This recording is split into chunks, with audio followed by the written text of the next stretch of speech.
Hi, everyone, and welcome to Marketplace Masters, the podcast where we uncover the strategies that drive success on the Amazon vendor platform. I'm your host, Paul Sonneveld, and today we're diving into a very critical topics for vendors: optimizing your logistics in North America. And navigating Amazon supply chain can be complex, but the right strategies can significantly impact your efficiency, cost, and overall success. Now, before we jump in, just a quick reminder, our virtual Amazon Vendor Summit is only 2 weeks away. Over 250 vendor professionals have already signed up to join us for this exclusive event. So if you have not reserved your spot yet, head to merchantspring.io and grab your seat. Now, back to Amazon vendor logistics in North America. To help me unpack this very important topic, I'm joined by two great experts from Global Overview.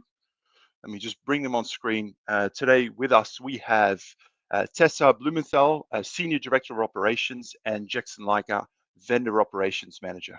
Now, let me briefly introduce them to our audience. Tessa is a seasoned operations leader with over 15 years of experience in e-commerce, supply chain management, and vendor operations.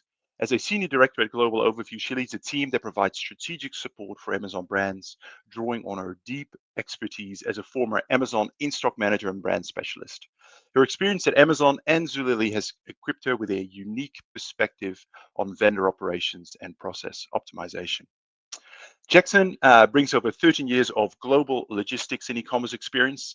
And at Global Overview, he manages 2.1 billion in Amazon product sales across 70 plus accounts, ensuring smooth operations and supply chain efficiency. With a background in international logistics, including leadership roles at One High Lines, North Lily International, and APL, he offers invaluable insights into optimizing transportation networks and scaling operations effectively. Tessa and Jackson, it is so great to have you on today's show. Hi, Paul. Thank you for having us. Yeah, it's a pleasure. Thank you. Thank you. Look, I think I'm very excited about this topic because, as we were talking before, we've covered logistics a lot on this podcast, predominantly from a European perspective, and things are a little bit different in other geographies compared to North America. So really look forward to diving into that. Just to note to our audience, this is a live broadcast, an interactive show, which means lots of things can go wrong. Fingers crossed. But more importantly, you can ask us questions on the spot live. So if you have questions you want to ask Jackson or Tessa, please pop them into the comment section on LinkedIn, and we will surface them here and try and get to them either during our conversation or towards the end. All right, let's dive right into it. Tessa, let's start with you. Maybe just to set the scene, can you give us, the audience, an overview of the logistics options available to Amazon vendors in North America, both from an Amazon and third-party provider perspective? Right. So it kind of depends on the level of service that you have with Amazon. So basically your volume. But for the most part, we're very familiar with the collect versus prepaid, or in Amazon terminology, you have we pay versus they pay. So that's your typical freight options. There's also small parcel for, kind of out of stock plugging and all of that. But within collect, there are other options. The more volume you're driving, there could be full truckload or drop trailer programs, pallet ordering programs, and then enterprise specialist support. So kind of depending on your volume, there may be some other programs available. And it's always a good idea to kind of reach out and try to make sure you are aware of what programs are out there and whether or not your company qualifies. There's also other forms like direct fulfillment or direct import as other options to get product inbound to Amazon. Thank you. Thanks so much for that. You mentioned obviously there are some criteria whether you're eligible for certain programs or not. Do they tend to be sort of more volumetric based or turnover based? Are you able to shed a little bit of light on us in terms of qualification criteria there? Often it's volume, especially for like full truckload. You have to be able to qualify by having, the kind of volume where you're getting a full truckload on a regular basis, on a regular cadence. For other programs like direct fulfillment, it just is a matter of whether or not your warehouse can meet Amazon's shipping metrics for end customer service. So they give you a test period to make sure that you, as you're fulfilling, that you're meeting those metrics. And if you do, then you can qualify. And those are, less driven around like volume, so much more as speed. And then direct import, I think like that's usually a negotiation kind of with Amazon, depending on kind of like discounts provided, and again, probably some amount of volume, whether or not you can get a full container going to Amazon. Yeah, great, makes sense. So, I mean, you're both you and Jackson are dealing with vendors all day long. So I'm sure you've seen lots of challenges, lots of headaches. I mean, if you think about maybe last year and particularly into this year, I mean, what are some of the most common challenges that you see Amazon vendors face when they're relying on Amazon's logistics services, versus third-party providers? I could probably take that one because, sitting on the front lines here, probably two items. When I would say the number one challenge we hear about is on-time pickups. As we know, the ship windows are pretty tight. We try to avoid charges and any kind of delays. Vendors can sometimes be at the mercy of Amazon's carriers with the dispatches and appointment times. So it's just knowing how to navigate, how to deal with Amazon and those carriers. The second one is communication. Where some warehouses may have their own third-party providers, they can pick up the phone or may have a contract with those carriers. With Amazon carriers, you do have to go through the appropriate channels at Amazon. You can't call them directly. So the number one thing here is just making sure that you have a good communication channel. And number two is making sure freight is ready when it's supposed to be, and that the dispatchers are going to show up on time. But those two things are probably 90% of the challenges that we face in the US. In terms of the inbound on-time pickup, is that driven? I just wanted to clarify that, Jackson. Is it driven by the carrier not showing up on time, or is it to what you mentioned towards the end of your answer there around actually vendor not having the shipment ready to be picked up? We'd say most of the time it's the drivers. Just like in everywhere else in the world, there is a driver shortage. Carriers will choose which dispatchers are most important to them. The good thing about Amazon, though, they have a wide range of carriers, including their own carriers. So if there is a delay, it's usually only a maximum of 48 hours, in which case, if it is the carrier's fault, there will be no chargebacks for the vendors. But that's probably the biggest complaint we hear. I see. Now, I know you've got a strong background, Jackson, in terms of the whole international logistics game too. So it would be remiss of me not to ask you this question, which is, what do you see as the big differences between North America and some of the other geographies that Amazon operates in? Particularly Europe, in terms of logistics options, how things work. What at the top of the list? What would be some of the key differences there that you've observed over the years? Well, I should probably plug the fact that Global Overview does have an office in Europe. And so the number one thing that they told us was appointment availability is the challenge in any market. But in the European space, sometimes carriers are being asked to deliver to FCs outside of their base market. We see a lot of that with vendors in Germany, where Amazon, asks for deliveries to made in FCs in Poland, for example. They may be asked to deliver to various EU marketplaces. The small parcel shipping can be a challenge because there's no inter-transfer between the UK and the rest of EU post-Brexit. And vendors selling within Europe need to maintain two separate inventory pools for both the UK and the continent, with separate import duties, VAT charges, product compliance. We don't really see that too much. With vendors, Amazon can quite a bit more simply transfer goods across the border between Mexico and Canada. Sorry, did you say can or cannot, between Mexico and Canada? Yeah, it's a little bit more simple. Amazon does own their products. They, with local trade agreements, well, for the most part, time being, are okay. And it's a little bit more simple. Yeah, makes sense. So obviously, I was just thinking around Europe, and obviously this perfect inbound consolidation service is something that's really high on Amazon's agenda in Europe. Delivering stock into one or two warehouses and letting Amazon do the distribution in Europe. Is there a similar program in North America around delivering in fulfillment centers in North America and having auto distribution to, or Amazon distribute the product to Canada and Mexico, or is it less kind of set up as a program in North America? Because Amazon does own the product, as long as those products meet regulatory guidelines. For example, in Canada, some items have to be in French, or there could be certain packaging requirements. Amazon has been transferring those products on their own via their own customs channels, mainly to Canada, we see. But yeah, it's a little bit less restrictive, I would say, compared with the UK and the continent. Thank you. Great. Well, Tess, let me head back to you. Right. So sort of getting back to the Amazon versus third-party logistics. If I'm a vendor in North America and I'm considering, let's assume that I do qualify for some of those Amazon programs that you mentioned earlier, due to volume and the like. How do I evaluate between, going for some, Amazon's in-house logistic options versus third-party providers? What should be going through my mind as I make those considerations?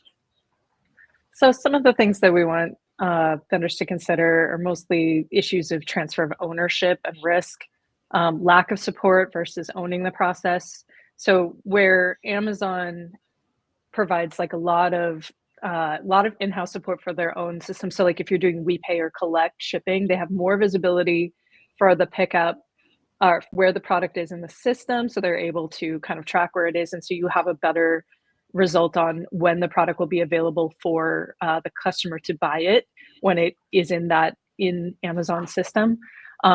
There are different metrics that you're held to if you go with a third party. So say prepaid or shipping using your own carrier, you held to delivery metrics versus pickup metrics. So those things are something you need to understand and what the risks are of that.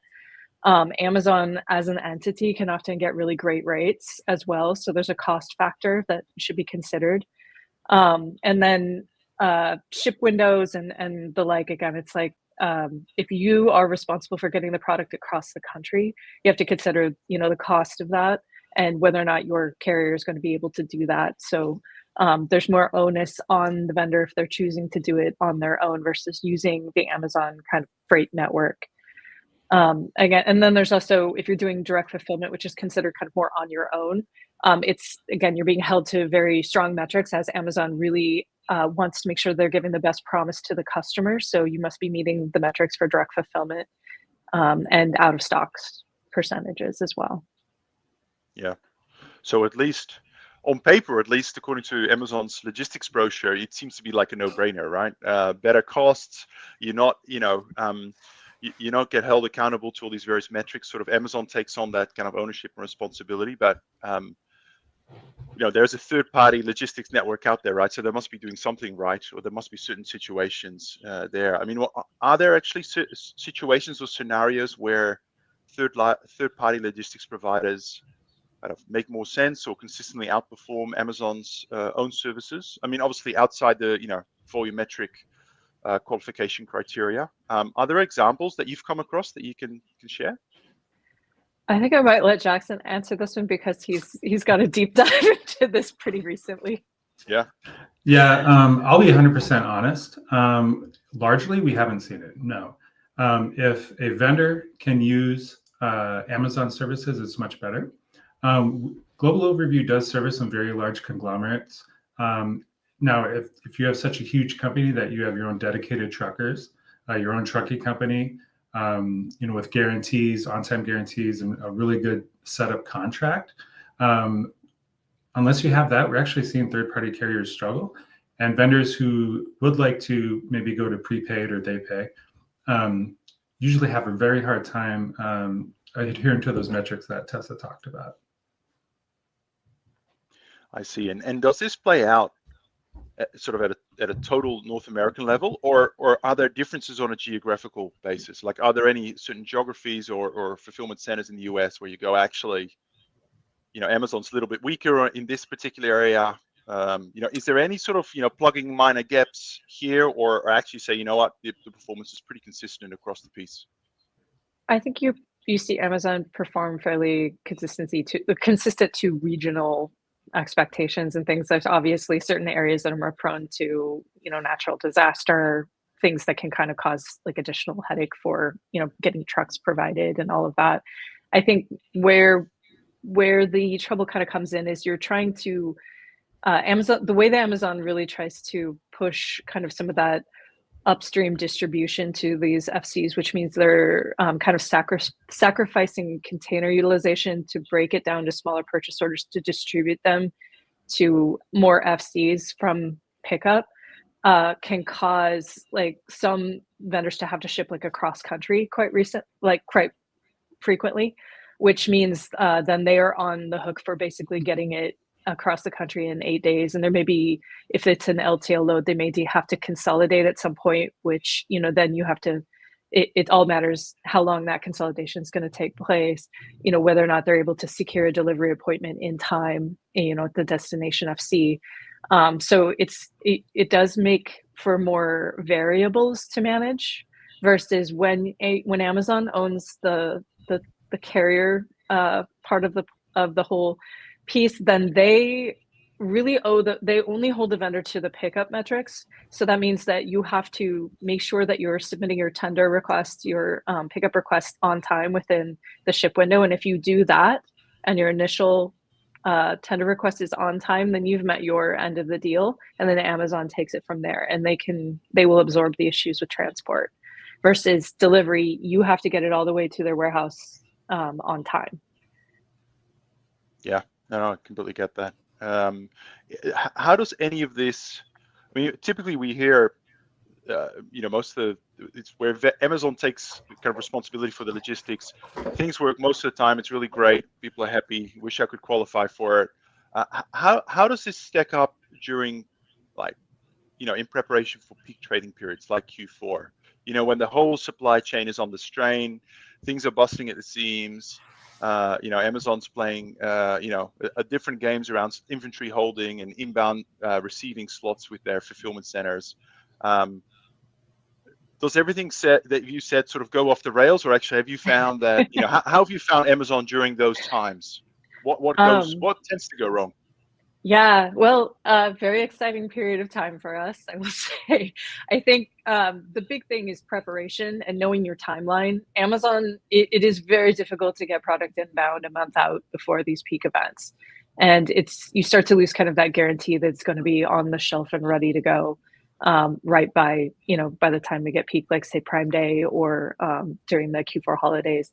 So we recommend to our vendors to like pay attention to promotions and really getting everything tied in, ticked and tied and prepared, because promotions, when they are all set and the ASINs that are tied, the products, the SKUs that are tied to those promotions are in the Amazon system, Amazon's own forecasting model can read those quite clearly. And then when they're ready to do their stock up orders, they will have all of that on time. So you really need to work with, like, say, the buying teams and anybody who's kind of working with Amazon marketing and promotion to make sure that all of that is in place as early as possible so that the forecasting can pick up in time, because we do want at least 5 weeks to get product into the FCs. And that's really kind of cutting it as these events get larger and larger and everybody's participating. And if you have to get product across the country, again, you need more wiggle room. But yeah, it's all about preparation, I guess, if I were to highlight a single point. It's funny you ask, because it's during peak where everyone says, I can do it better myself. And trade secret, Amazon's going to prioritize their own carriers, their own collect carriers. So we always try to tell everyone, hold on, like Tessa said, prepare, get ready for this 5-week lead time, and just stick with what you're doing. Yeah, I've spent many years in retail, and around those times, it always seems to be like the inbound receiving slots that are the hottest commodity, right? And be able to get hold of them, and then be able to get there in time and having your stock receipt on time. And certainly, you want to be in the queue that isn't the priority in the express lane, right? Not sort of the slow one. So makes sense. I'd love to sort of dwell a little bit more on some of these sort of other practical considerations. When things go wrong? I mean, you mentioned some of these sort of at the start of this conversation, Jackson. But when things go wrong, what tends to go wrong? I mean, what are the most common disruptions and pitfalls that happens in this logistics space, either with Amazon doing the logistics or third parties? I mean, where do things fall down most of the time? For the most part, things are pretty smooth. It's when we, for example, we had 2 major hurricanes in the United States this year. That caused a lot of disruption, fires on the West Coast. It's usually a lot of weather-related issues. We do see a lot of delays, of course, wintertime in the Northeast. Another thing will be possible strikes. We do have, quite a large trucking, transportation, and longshoreman union here that can cause problems. And then, of course, probably the major thing is there's just a lack of drivers. And of course, during peak, there are more demands for dispatches than there are trucks to move them. So it's basically just more of a supply and demand issue. So I would say that probably the top 3 are, weather related. It's huge. It causes more problems than you'd think. And then the supply and demand between, drivers and available carriers and available dispatches. And again, that's why we say, if you can use Amazon's carriers, please do so. They typically have priority over the delivery appointments that seem to run short during peak. That makes sense. If I can just focus on sort of that smaller vendor segment that does not have access to Amazon's logistics programs, when you sort of think about the world of third-party logistics and all of that, what additional considerations and issues do you see pop up? Where do things go wrong on that front? In addition to the ones, I mean, let me rephrase, Jackson or Tessa. What additional issues do you see on the 3P logistics side? So one of the other things I think we haven't quite covered too is like internal issues, and especially when you might be smaller or just kind of getting going, making sure that like say your 3PL warehouse is following the Amazon requirements and setting you up to succeed as well, because there's a number of requirements and they're there for a reason that really help product move smoothly through the Amazon warehouse and the receive process, and also through the whole carrier process as well. The pallet labels, the pallets being prepared properly and protected with the shrink wrap, and also making sure that the ARN, so like when you're sending your advanced shipping notice, that the Amazon routing numbers are correct and labeled properly, that you get the pro number from the truck. All of these little things make a big difference in making sure that your product is protected and makes its way smoothly through the Amazon inbound fulfillment. And the smaller you are, the smaller volume you're driving, you're probably going to be relying more on LTL, less than truckload pickup, which means that it's very important to also make sure that you're estimating your load size correctly, because with LTL, you're taking a portion of a truck, and your hope is that everybody else who is on that pickup path is also estimating correctly so that we all fit nicely into the truck. So making sure that everything is smooth within your own operational space is a big factor, because it is, once you kind of get into the carrier space, there are going to be things, as Jackson said, that are out of control, and all you can really do is prep as best you can, and then just kind of be prepared to adapt in situations. Say Amazon, there's, for whatever reason, like say for the fires in LA, there's like just no way that the truck is going to get it in the time frame that Amazon is expecting the product. It's at that point you weigh whether or not to break down the load so that it's not sitting on your dock. There's some of these decisions that need to be made, and it's obviously a cost concern and consideration, but also know that Amazon does operate on a just-in-time philosophy. It's very difficult to nail that exactly, but a just-in-time philosophy, meaning they will come back for it if they need it. And so just know that these things are going to happen, and all you can do is really just make sure you're following all the requirements correctly, and you're reaching out to the carrier if they miss the pickup and rescheduling. As you were talking, this lovely word called chargebacks entered my brain, because talking about the things that can go wrong. I know we're not talking in depth here on chargebacks. We've done kind of other episodes on that, but I'd love to get your thoughts on, where are you seeing any trends, or are you seeing particular types of chargebacks really bubbling up to the surface, or at the top of the pile there? Are you seeing any trends, or what is the most common penalty that vendors get levied with when it comes to chargebacks as they relate to this topic? Well, thank you for bringing up my favorite topic, Paul. So probably the biggest one in relation to this conversation, obviously we talked about PO on time, meaning that the carrier needs to deliver within a set number of days, or make an appointment within a set number of days. We have seen in the past few months, Amazon system is quite a bit more difficult. They've made it more difficult to dispute those chargebacks. So for example, in the case of the fires, Amazon system's not going to know that a bridge collapsed. Amazon's system's not going to plan ahead for a hurricane. And it only seems that after the fact, maybe a few months after, where Amazon will provide some kind of a waiver. We try to collect as much information as we can, document everything that you can, save your BOLs, save screenshots in case there are no appointments available, and be proactive knowing that Amazon is going to create those chargebacks, so you can have a case ahead of time. Often we see vendors 2 months later, they look back at their chargebacks and realize, oh my gosh, we don't have any of the documentation to dispute this. But we do see, as far as trends go, the PO on time be more difficult to dispute compared with last year. I don't know if it was done on purpose, or it's just a system change because it is so labor intensive. But it's going to be more difficult to dispute those. Collect your documentation and do so proactively, so you can get ahead of them.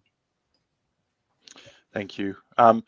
That's sort of a good segue to sort of the broader cost implications here. Obviously, chargebacks is one of those costs that surprises many vendors, or they have limited visibility of. But of course, there's a broader topic around freight allowance, right? So we talked about Amazon doing a number of logistics services on behalf of vendors instead of 3P providers. Of course, that service isn't free. So I'd love to explore just a little bit more around, okay, what does freight allowance look like? What are some reasonable benchmarks? What should vendors expect? And how does that change depending on the different program that you are enrolled in with Amazon? Let's see. Do you want to take that one, Jackson? Or do you want me to? Yeah, I'll take it. So, for those who don't know, a freight allowance is a percentage of sales deducted to cover Amazon's transportation costs, and it's mandatory for collect terms. And even with prepaid terms, we're seeing that Amazon is now even charging a freight allowance, however smaller, charge for prepaid terms, because Amazon is using cross docks and regional shipments, and they want to recoup these costs. We can't share our clients' freight allowance percentage, but a new vendor might see anywhere between 2 and 5% of sales go to transportation. What we'd encourage every vendor to do is try to figure out what your sales are going to be. Is this percentage worthwhile? Can you do it cheaper elsewhere? But there's also all kinds of other things you have to consider if you're going to try to be prepaid or handle that on your own. This percentage is significant, but we're finding that it's somewhat in line with what you would pay minus all the labor costs and the convenience that Amazon can provide to do the trucking for you. And so when it comes to, let's call it the add-ons, right, which is probably the wrong word, but some of those programs like full truckload ordering, and there's various other programs I'm aware in Europe. So there are sort of options where Amazon will come to you and say, hey, do you want to roll in this program? We think we're going to save you a whole series of logistics costs internally. Of course, you pay us a little bit more, all of that. What are the common ones there in North America, and how should vendors kind of evaluate that? Or is there typically a strong business case, or is some really detailed work required there? I'd probably stick with you, Jackson, for now. Okay. Yeah. So when you do get into that tier where Amazon's providing extra services, they typically do not come, unless it's pallet ordering, they typically do not come with an extra fee beyond that freight allowance. And we also have to remember, Amazon does nothing for free. It can be worthwhile for Amazon to provide, for example, full truckload services versus everyone else's LTL. It costs them a lot less to do full truckload. So obviously that is an incentive for them. So if you have the volume, yes, please go ahead and do so, because it's a lot less ARNs, it's a lot less routing to do, a lot less dock space taken up, a lot less truckers showing up. And so typically, for the most part, if Amazon is providing those extra services, they've been extremely beneficial to our vendors. But also, we have to keep in mind this is also beneficial to Amazon. So it's kind of a mutually agreed upon benefit that both parties can use. So, full truckload trailer. I don't know if this is in other markets, but we do what's called drop trailers. And for those familiar with the drop and pick, what Amazon will do is just leave a trailer at your site. When you fill it up, you call a carrier to come and get it. So you don't have to deal with appointment windows, truck lines and things like that. It causes things to move a lot faster, a lot less coordination, at the trucking gates. But of course, it's cheaper for Amazon. So if you do have the volume, you are enrolled in those kind of services, we encourage vendors to take advantage of them whenever they can. Thank you. So I'm just watching the clock here, and we've gone a little over. So I want to finish up with sort of one question from me, and then we've got a couple of audience questions as well that I might see if we can squeeze in one or two before we close out. So probably the question from me is really a forward-looking question. As you look at this year and into 2026, how do you see Amazon's logistics services evolve, or the whole logistics model? Where do you think it's heading and evolving in the next 12 to 18 months? I would say we've seen them move to a regional distribution network, and I see that they're utilizing a lot more. I think they're going to lean in more to AI algorithm and more kind of science-based distribution. I think that they're going to get better and better at it. I think it's always rough when you transition to a new approach, but the regional distribution, I think, will help them more with their last mile, so their ability to cover delivery into to the end customer. It's going to be an adjustment period for all of those that need to ship into these new regions, and make sure that all regions are covered, so that we're not seeing stock issues in one region versus full in stock in another. So I would like to see over the next year, 2 years, that smoothing out for everyone as we kind of adjust to that regional network. And I do think that they are going to really hone in on what their need is, so the actual consumption, and really ordering as close as they can. Again, I want to reiterate the just-in-time philosophy that Amazon really wants to achieve, because as for those who are familiar with like lean philosophy, like sitting inventory is waste. So we want to move everything smoothly through the system, and so I think they're going to be leaning into AI there. And I think they're going to really try to probably focus in on like how do they smooth out some of these pickups, really lean into their own network, so the Amazon freight. I don't know, Jackson, if you have anything to add. I think. Yeah, Tessa's on the ball there. I think they're going to probably push vendors more to their own services. I don't know if sellers are familiar with Amazon warehouse and distribution. I could see Amazon pushing more, even vendors, into something like this. There's obviously a problem with reduced fulfillment center space. So like Tessa said, I think they're really going to try to get more lean, keep less weeks of cover on hand, do more of a just-in-time model. Definitely.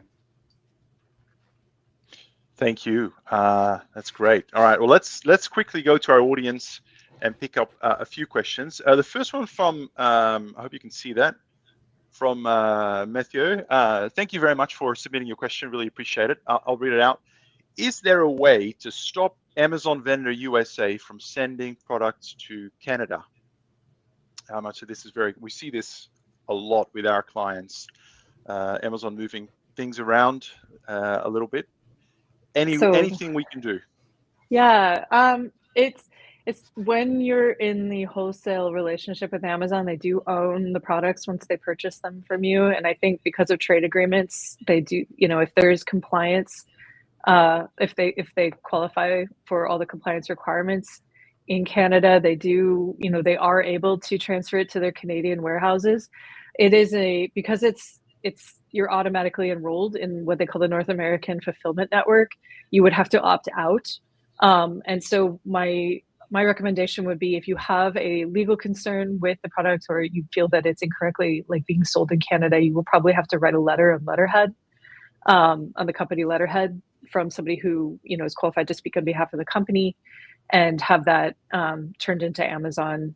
I think where the concern, I think, would be around consumable products and topical products and things like that of the body. Those are the ones that I think Amazon will probably prioritize as far as whether or not you qualify. But again, it's because it's wholesale. Amazon does own the product. You have to have a good case to not allow them to ship to Canada. Thank you. I'll move on to a question from Antonio. Thank you, Antonio. And I know you've been very active in our comment section as well, providing lots of information there. But specifically, you asked about, have you used AGL? I'm assuming this means Amazon Global Logistics. Have you used it, and what's your opinion of the program? So yeah, I can take that one. It depends on what year you're talking, is what Amazon will call it. Typically in the vendor space, we mostly use direct import to bring products mostly from Northern China, Southeast Asia, into the United States. We do use AGL. We have, again, it's kind of like what Tessa said, Amazon owns the products. And in a vendor situation, Amazon will own it. We do see a lot of products going out of the country to places like Australia, Japan. And this is something to talk with your vendor manager about. There's no button that you can click necessarily to get enrolled. I think it's great. Obviously, we have a lot of vendors who want to expand because it's increasing your sales volume. But this is something that should be probably discussed in detail with any kind of vendor manager. But for the most part here, we utilize direct import just because of the nature of the marketplace here in the United States. Thank you, Jackson. Last question for today comes from Anmil Patel. It's a long one. It relates to AWD, and I think you mentioned this earlier, Jackson, so I thought I'd bring it in. That might be relating more to the 3P side. The platform was launched in 2024, but there isn't clear information regarding the cost of AWD, especially with damaged products transferred from AWD to FBA. If Amazon handles the transfer of the products and gets damaged while in FBA, will the cost of the damage be the responsibility of Amazon? So maybe slightly outside sort of direct vendor logistics piece, but given Emil has taken the time to write this question, thank you, Emil. I'd love to get any thoughts on this one. Who wants to? This is a with that? Yeah, I can do this one too. Sorry, Tessa. It's funny because we just talked about this. So once that product is in AWD, although Amazon doesn't own it, it's still in their possession. So Amazon in FBA, we're talking about FBA now. So if Amazon damages the product at any point in their possession, they should, quote, should automatically reimburse for that product. And actually, there's a page on Seller Central where you can view these damages and what the reimbursements back to the seller would be.